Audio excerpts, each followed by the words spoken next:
Welcome to Secrets of the Stars, where we explore the ancient knowledge of astrology, decode your unique blueprint, and unveil how the wisdom of the sky contributes to your life. I'm your host, Abby Lutus, astrologer, mentor, and sky guide. It's time to embark on a cosmic adventure of self-discovery and understanding why you are the way you are. Let's dive in. Hello and welcome back to Secrets of the Stars. I hope you have been enjoying this podcast, and I'm so excited to be here with episode number 4, where we're going to be exploring all the different types of astrology. So before we dive in, I wanted to let you know that I have finally landed here on the Sunshine Coast of Eastern Australia. And I have been traveling around in my van. I left Central Australia at the beginning of October and I traveled up north. I've been traveling around in my van, visiting friends. I also went back to visit my family, and I went all the way up to Darwin, where it was just scorching hot. I travelled over to Cairns and explored up in the Atherton Tablelands. I loved visiting all the waterfalls there. And now I've made my way down the East Coast and have landed on the Sunshine Coast, which is where I plan to stay for a little while. I've put some roots down here, so it's feeling really nice to be in one spot. Anyway, let's jump into this episode, and I'm going to be looking at all the different types of astrology. Well, maybe not all of them, because there is just so much to look at. There are many different types and ways to practice astrology, and this is because there is such a vast history, with cultures adapting their own forms, their own techniques, and their own ways to practice astrology. This is where things can get a little bit complicated with astrology, but I'm going to simplify it here for you. In this episode, I'm going to be talking about all the different types of astrology. I was also going to talk about the different types of zodiacs and the different types of house systems that are used in astrology, but I'm going to keep it simple and save those topics for another episode. So let's jump in. As I mentioned, astrology is such a vast and deep topic, and it has been explored in conjunction with so many different topics. So let's run through some of the different ways that astrology is practiced. All right, so first of all, we have pop astrology. This is also known as popular astrology. Now, I wanted to start here because this is kind of where most people start with astrology. Pop astrology is generally the star signs that you see in magazines. It's the generalized memes that you might see on Instagram. It really is basic astrology. It's a great introduction to astrology, and it came along during the rebirth of modern astrology, and it really focuses on one's star sign, or it's essentially the placement of your sun. And this is derived from our birth date. So a lot of people, or pretty much everyone, knows their birth date. And so it is really easy to understand that you might be a Leo sun or a Taurus sun, and you can read your star signs based on this. Pop astrology does have its flaws, as it just doesn't take into account the complexities of your personal chart and how the planets interact with one another based on, where they were in the sky at the moment of your birth. But it is a really great introduction to astrology, and I think this is how people first become interested in astrology. So pop astrology really does have its place. Next up, we have natal astrology. Natal astrology, or I like to call it your personal cosmic blueprint. It's essentially an interpretation of the natal's chart. It can also be known as the birth chart, but it is derived from essentially a map of the sky. It's a snapshot of the planets and the stars and the sun and the moon, where they were in the sky the moment that you took your first breath, and it is said to represent the personality of the natal of you. It really is a personal map, and it is a lot more in depth than pop astrology. You can understand how your planets interact with each other, how the different personalities and the different characteristics weave their way through your chart, and how your energy is strong, which area it's strong, where it might be challenged. And you can really see so much in one's natal chart. I love practicing natal astrology, and I really have found that every person's chart is different because there are just so many combinations that you can have. There are 8 planets, 2 luminaries, the sun and the moon, and there are just so many different combinations that those planets can be in your chart, and different ways they interact with one another. So I love natal astrology, and I really think it can show you why certain areas of your life might be challenging, and really look at the keys to unlocking how you can change that for yourself, and where you can access that information to improve your life, and really understand why you are the way you are and why you are made up in a certain way. Next up, we have mundane astrology. Mundane astrology is a forecasting type of astrology, mapping astrology alongside world events. So this type of astrology uses the current sky map, so where all the planets and luminaries are in the sky at the moment, and how the energies are interacting with one another, and forecasting and looking back at world events and what has aligned and what could potentially happen in the future. This is kind of very similar to predictive astrology. Predictive astrology is forecasting using the current sky map combined with your personal sky map or your natal chart. There are other types of timing techniques that are used when forecasting, but I won't go into those details right now. But predictive astrology tries to forecast events and trends on the basis of observable changes in positions of the planets and the luminaries and sensitive points over time. And it uses history to inform this. So it's a really interesting type of astrology.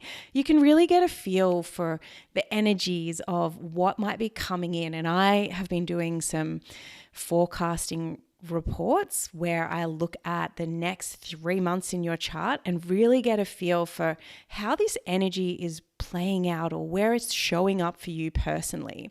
So I've had some really great feedback on these reports and readings that I've been doing. So it just gives you some great insight into what energies are ahead and how you can best access those. Next up, we have synastry astrology. This type of astrology combines the natal charts of 2 people.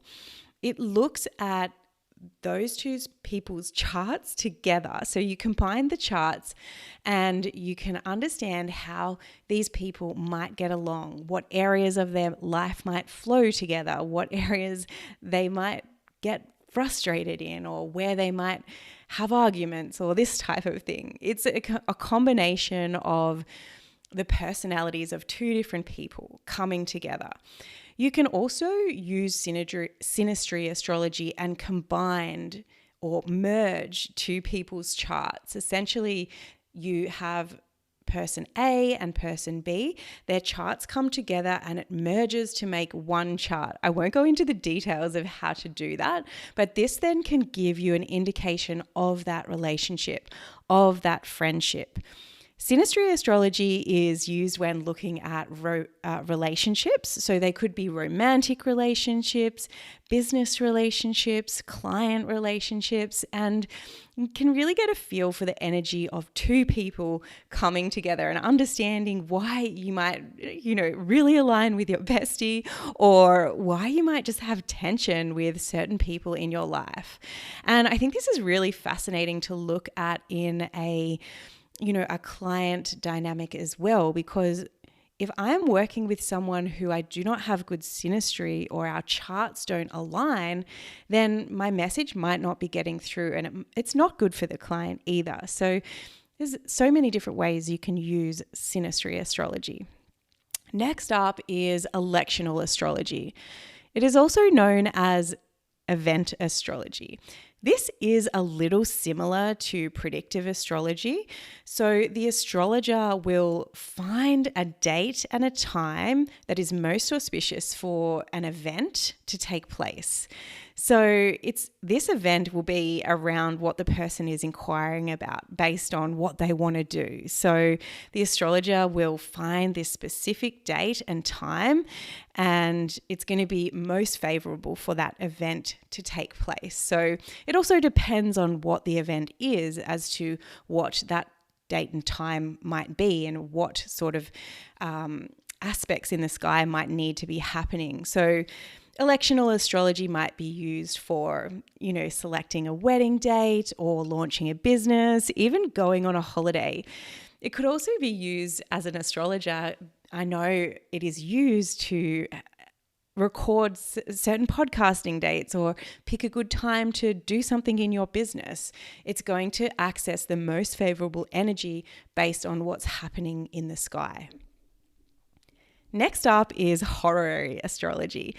Horary astrology is an ancient branch of horoscopic astrology, and this is where the astrologer attempts to answer a question by constructing a horoscope or constructing a chart at the exact time at which the question is received and understood. So you might come to an astrologer with an extremely important question, and once that astrologer receives and understands that question, they will cast a chart and they will look to certain aspects and elements in the chart to answer the question.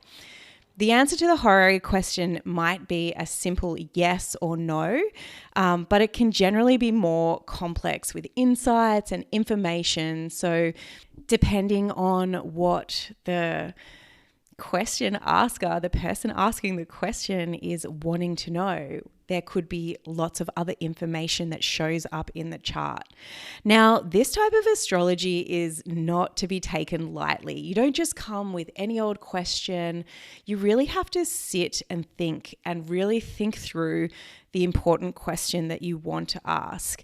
And you really only have one opportunity to ask that question. Once you ask that question and it's received and understood, the chart is cast and then you get the answer from there. So it is not to be taken lightly. You can't just ask the question again in another month's time. It really is a one and done type of question where you will get insight and answers. Next up is medical astrology, and I have a soft spot in my heart for this because I have really dived into this topic and really love understanding what it all means. So medical astrology is an ancient applied branch of astrology that associates parts and functions of the body, diseases, conditions, and remedies with the nature, movements, transits, and aspects of the sun, moon, planets, and all the 12 astrological signs. So I find this topic so fascinating. And as I mentioned, I've done some studies with Judy Hill, with Kira Sutherland, and Claire Gallagher, and I have seen many things play out in my personal life, in my personal health. So it's just so incredibly fascinating. Up until the 16th century, physicians were required to pass exams in medical astrology in some courses. A 4-year course in astrology was completed by aspiring physicians at certain universities as they deemed it necessary to take into account the nature of the stars and their alignments. That is just so incredible. There are extensive remnants of astrology's status in medicine in Greek and medieval period, but even in modern textbooks, they still use the symbol of Venus and Mars to indicate female and male. Also, the words such as venereal diseases and varicose veins, both ailments attributed to Venus. Words like lunacy and lunatic come from the moon. Solar plexus comes from the sun. Even the word menses comes from moonsies, medically acknowledges the link between women's cycle and the moon. this is just such ancient knowledge that is, almost hidden. I mean, not today because it's coming back, but this is why I love this topic so much. There have been extensive books written on the topic of medical astrology, and it is starting to be practiced more and more by practitioners, naturopaths around the world today. Medical astrology can be used to elect favorable surgery dates, and I have really gained an understanding of how it pertains to our physical energy and using it alongside movement and nutrition. I have really seen medical astrology play out in my own life, and I'll give you a little story because when I was studying medical astrology, it was going into a Mars retrograde time frame. And this is a window that only happens every 2 years. So it's relatively rare. It's a relatively rare transit for Mars. It's when the planet Mars appears to be going backwards. Mars is a planet that wants to go forwards, and Mars is associated with physical energy. It is associated with motivation, moving forward. In medical astrology, it can also be attributed to iron and blood, essentially. Now, when Mars was in retrograde, I was having troubles with my iron levels, and I was having to have many tests. I was very tired, and my iron was very low. And it was just so fascinating to see how this played out as I was studying medical astrology. The planet of Mars, the one that wants to move forward, one of the hardest retrograde cycles, was really pulling on my iron. In the end, I actually had to get an iron transfusion, and what was so interesting, this is almost the icing on the cake for me, was that I went into the hospital to have my infusion, and the nurse said to me, I don't know what's going on at the moment, but every person that has been coming in for an iron infusion. So that was mind-blowing because it wasn't just me, it was happening all around me.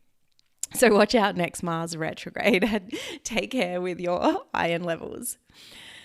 Anyway, medical astrology, such a fascinating topic, and one that I, continue to learn and study and use in my life.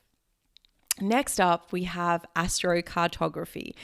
This is often combined with locational and relocational astrology, and it is where your birth chart is used to interpret information about the direction and events of your life, as well as your personality, depending on where in the world you are, which is really, really cool. Especially it's your natal chart mapped against a world map, and on the world map lines are drawn, and places that fall on these lines or these intersections of lines can have more meaning, they can have power, and they can really be transformative for you. The different lines come from the planets, and they all have different meanings depending on what that planet's energy is. Some can be harmonious and expansive, others can be challenging and frustrating, and some could be good for love, some could be good for money, career success, friendships, and so on. It is really fascinating. I've started to dip my toe into this type of astrology, and I love it. Locational astrology is where you change the location of your natal chart. Normally, when you pull up a natal chart, you have to put your birth location. And locational astrology, you change this to your current location to give you an indication of how you show up in a different part of the world. Super fascinating, and something that I'm currently diving into a little bit more. Next up, there's financial astrology. Financial astrology is used to predict market trends, and it is a practice of relating the movements of the celestial bodies, the planets in the sky, to events in the financial market. It aligns financial trends with astrological cycles, essentially. This is a very interesting branch of astrology, and from what I have gathered alongside with medical astrology, it is some of the most accurate forms of astrology. When, people are wanting to, maybe they're skeptics, showing things with medical astrology and financial astrology have said to be extremely accurate. Hellenistic or traditional astrology is one of the first forms of astrology that was developed in the 3rd century BCE. On a very basic explanation, this incorporates only the visible planets because back then we didn't have telescopes to see out past Saturn. And it brings in the idea of fate, that your path is destined by your chart. Modern astrology now incorporates all the planets, and it even incorporates many different points, and asteroids can also be used in modern astrology. But modern astrology leans more towards free will, looking at how you can use your chart to get the best out of your energies, to get the desired outcome you are looking for.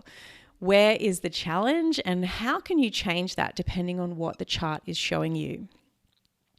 Evolutionary astrology seeks to understand the development of a soul through its lifetime.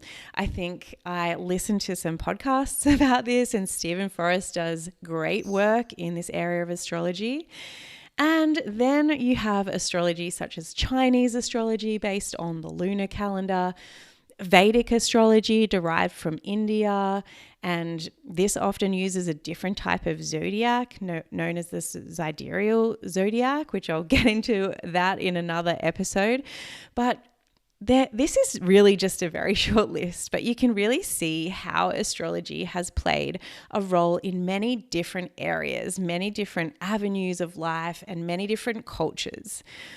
At this stage, I mostly work in the realms of natal and predictive astrology, and I like to bring in my knowledge of medical astrology just because I have done a bunch of study, but I don't do specific charts based on that. I also particularly love the book Body Astrology that was written by Claire Gallagher, and I do a lot of my studies with her, and it's just so fascinating to see how astrology can play out in the body, in our energy, and in our lives. So I am going to be expanding my studies into astrocartography and locational astrology, and I'm super excited to dive into those topics. But there you have it. I hope you've enjoyed this episode, and I really only scratched the surface on the different types of astrology that exist in this world, but you can get an understanding of how vast and deep this topic is just by the different types that I've talked about today. So if you're interested in booking a reading, please go to my website. I am doing natal chart readings. I am offering forecast readings and so much more. You can go to my website www.abbylutis.com, or you can find me on Instagram, which is where I do most of my work, at Stars by Abby. And until next time, keep shining bright. Thank you for joining me on this cosmic journey of self-discovery. If you have enjoyed this episode, please leave a review and share it with someone who you think would love it. Keep exploring the secrets of the stars, and remember, the universe has woven a unique story just for you. Until next time, keep shining bright.